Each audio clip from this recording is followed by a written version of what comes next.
Inside America's Boardrooms, the informational show for board members and corporate secretaries. Brought to you with Knowledge Partners, Diligent, PwC, Center for Audit Quality, the Conference Board, and Corporate Board Member. Along with content contributors Equilar, Meridian Compensation Partners, Wilson Sonsini Goodrich and Rosati, Donnelly Financial Solutions, and the Society for Corporate Governance.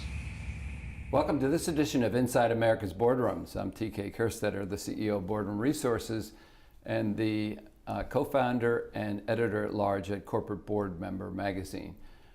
We are here filming at the New York studios of the Conference Board, and today we're going to be talking about outside director pay and governance trends. And joining me is our comp expert, Bob Romanchek, who's a partner with Meridian Compensation Partners. Welcome back, Bob. Thank you, TK. Happy to be here.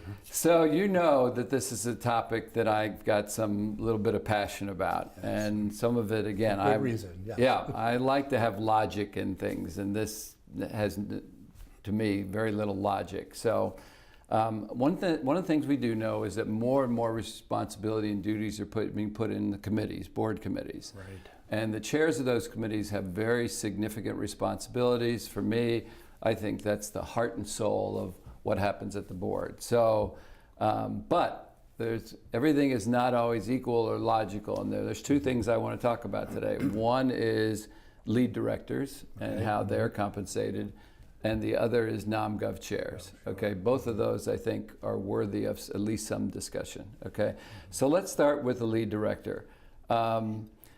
One of the biggest changes over the last couple of years has been the true responsibilities of the lead director. Right. Lead directors sit when there is and the CEO also has the title of a chair, okay? Right. If they don't hold that title, there's a non-exec chairman of the board, there's not a need for a lead director. So we have those two scenarios. Right. When we look at those scenarios and you look at the job responsibilities, the jobs aren't that much different really, but the pay is enormously different, okay? Right. Talk about the gap that exists between the non-exec chair and the lead director. Right, yeah, excellent question and very interesting dichotomy here. I think this will change, but it's going to take a number of years. But to really explain the rationale for this, I got to go back a little bit in history. So, we have Dodd-Frank 2010, go back beyond that, Sarbanes-Oxley. So there was a rule put in place for the first time, it's hard to imagine the first time ever, where the board had to meet without management present in executive session. So you can imagine all those years that was not a requirement, but now it's automatic. Of course you do that. Well, when that first came into place, what happened? The CEO was the chairman of the board, and when the management left, that person left being CEO, and there was nobody left to run the meeting. And so what happened? They appointed somebody to lead the directors meeting, the lead director. And so at first, although we can go back to 1960, where lead directors were still there, but just not that prevalent, particularly a very large organization where there's a lot of duties and responsibilities for board member. But if you look at that, at first then, that lead director, their duty literally was to lead executive session.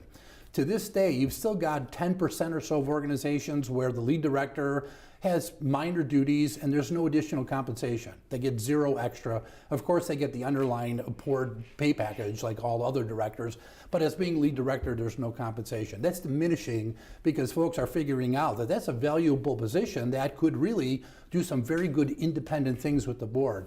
And so that's what's happened. Duties, responsibilities are piling on for that lead director. And with that, they're acting like an independent chair. About 70% of organizations, if you look at have a lead director, so even in cases where there's an independent chair, many organizations have a lead director. And the whole difference really in compensation should be in the level of duties and responsibilities. The more duties, the higher pay. Makes sense. Well, if you look at data, I looked all the way going back to 2011. Every year, lead directors, their additional retainer they're getting paid was very similar to the audit chair. So that was about $20,000, finally went up to $25,000. This year at Median, we're approaching or right at $30,000, and this is for about the Fortune 250 in that range. So that's it. It has not increased more. The level of duty responsibles has exceeded that dramatically. So yeah, it's my strong opinion that many lead directors are undercompensated. I think that now is beginning to be understood. You compare that over the same period of time to non-executive chairmen or independent chairs. That way back in 2011, their additional retainer was about $150,000, and it's marched up all the way today where it's around $200,000, again for the Fortune 250. Some cases it's been a little above or below. It changes year by year depending on the circumstances. But you can see 25 to 30,000 compared to 200,000, major gap.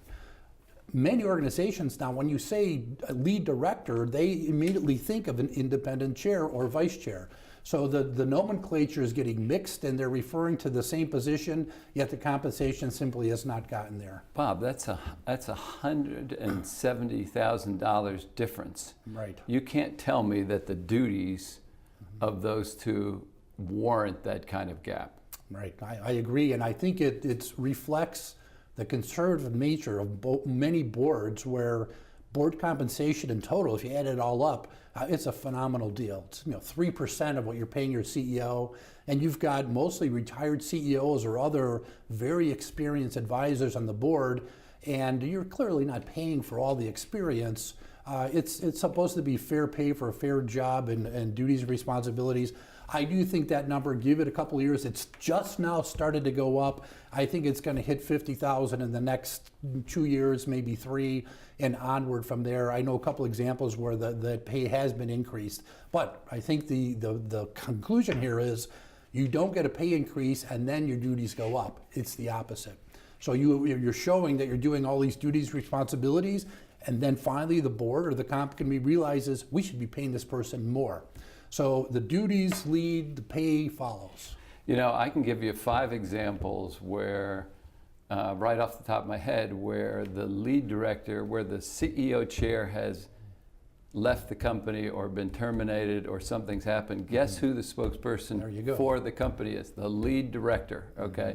That's why you have to give so much thought into the skill set of who that lead director is and whatever. So, okay, we've identified our first gap, okay?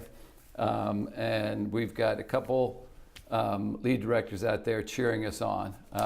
So let's talk about the second. That's the Nom/Gov committee. So you're going to find, I assume that you went back, you're going to find similar history that I remember when audit committees became under focus, the chair of the audit committee went up, left behind the comp and the Nom/Gov. Exactly, right. Then comp got complicated, that elevated, they were paid the same, Nom/Gov still wasn't recognized. Yes. That's what exists today, but Nom/Gov is the rising chair, okay? Because not only is board composition the main focus, you've got activists, you've got all kinds of things which all of a sudden puts the Nom/Gov chair into a very responsible position for the board's success and for the company's success. So what's the gap? What's the problem? So say a few words about this. So if you're a Nom/Gov outside director, you're absolutely right. Just the simple task of nominating new outside board members. So there's a time when everybody served for 20 plus years. You can't do that anymore. I mean, over 10-year board members, that's a very high level of scrutiny externally. Matter of fact, in many countries, you hit 10 or 12 years, by statute, you're no longer independent. You need to roll off. So just knowing that you're going to have double the vacancies over the same period of time, you mix into that the whole board diversity with gender, race. The gender thing is really coming on strong. Some great things are happening, but all of a sudden that's almost a full-time job with those considerations. But add to that the activism. Every company out there, if they're not directly impacted, they're contemplating what do we do if. And so that's a whole nother area. The cyber security, digitalization, you just keep adding these one after the other. And now there is a movement out there. It's called the ESG integration, where you're taking the economic, the social, and the governance and putting that together so that you're not considering these one-off. It's an integrated analysis, and of course that falls on Nom/Gov. So you're right, all of a sudden the duties, responsibilities, you can no longer have a 1-hour meeting every quarter. The duties, responsibilities are expanding greatly. However, the data has not yet moved. So pay data. So if you look back at the Nom/Gov, $15,000, $20,000 additional cash retainer in that Fortune 250, and it really hasn't changed. I do believe what's going to happen, like lead director, it took lead director a couple years of all those duties and responsibilities. Now the pay is finally moving. I think the same thing is going to happen with Nom and Gov, but they have to prove it. You know, the duties and responsibilities come first, and then it'll be noted, boy, you're working a lot harder, more hours, and then the pay will come. So I think they are a step, 18 months behind lead director before that data and the pay starts increasing, but I think it'll happen. Well, it's not logical, so maybe this program will help move the needle along a little bit. But those are the two, when I look across the board spectrum and look at outside pay, those are the two that really seem to be out of step. Right. Well, thank you. Thank you for supporting my cause. You're welcome. On that. And that will conclude this edition of Inside America's Boardrooms. We hope you enjoyed the show. We'll be back again next week to take another look at a critical topic that'll help you be a better board member or committee member. So we'll see you then. Join us again next week for Inside America's Boardrooms. Brought to you with Knowledge Partners, Diligent, PwC, Center for Audit Quality, the Conference Board, and Corporate Board Member. Along with content contributors Equilar, Meridian Compensation Partners, Wilson Sonsini Goodrich and Rosati, Donnelly Financial Solutions, and the Society for Corporate Governance.